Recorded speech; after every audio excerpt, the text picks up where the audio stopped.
Breaking news, Vikings Nation. This just dropped, and trust me, you won't want to miss it. The Vikings offense is on fire, and it's all thanks to none other than quarterback Sam Darnold. You heard that right. The man who's been leading the charge all season is gearing up for a massive NFC North showdown this Sunday in Chicago. But there's more to this story that's about to leave you stunned. Stick with us until the end because this news is about to take you on a wild ride. Before we jump into the jaw-dropping details, don't forget to hit that subscribe button and turn on your notifications. You'll want to be the first to know when we drop more Vikings news like this. Now, let's get into it.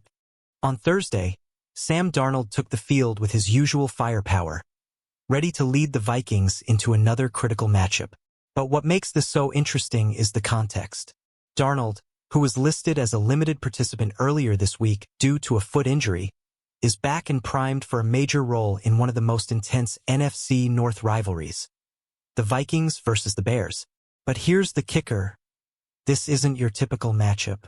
Last season, the Bears handed the Vikings a tough loss at home with a last-second field goal. And at the time, the quarterback situation was a complete mess. But now, things are very different. With Kirk Cousins off to Atlanta, the Vikings made a bold move signing Sam Darnold to a one-year deal and drafting top prospect J.J. McCarthy from Michigan in the first round. And guess what? Darnold has already delivered more wins than last year's roller coaster quarterback situation ever could. Cut to action footage of Sam Darnold throwing a pass.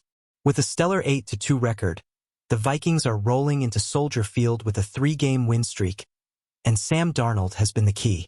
In fact, he's putting up career-best numbers this season. A 100.0 passer rating over 10 starts, completing a career-high 67.9% of his passes, 2,387 yards, 19 touchdowns, and just 10 interceptions. His next touchdown pass will set a new career record. But it gets even crazier. Sam Darnold has finally found his groove, and he credits the Vikings' attention to detail as the reason. "It's the work we've put in since April," Darnold said. "The focus on locking in our progressions, keeping our feet and eyes where they need to be, and timing our concepts. When you play that way, the quarterback position becomes a lot easier." So here's the big question. Vikings fans, can Sam Darnold keep this momentum going against the Bears on Sunday? The stakes couldn't be higher. The Vikings are hungry for that division win, and Darnold is ready to show the world that he's more than just a backup quarterback. The Bears might be sitting at 4-6, but anything can happen at Soldier Field. The pressure is on, and the Vikings are looking to make a statement. Before we wrap up, I've got to ask you, what do you think about Sam Darnold's incredible season so far? Is he the real deal, or do you think the Vikings will need more to take the next step? Drop your thoughts in the comments below. And if you haven't already, be sure to subscribe and hit those notifications, because we're bringing you all the latest on your Minnesota Vikings.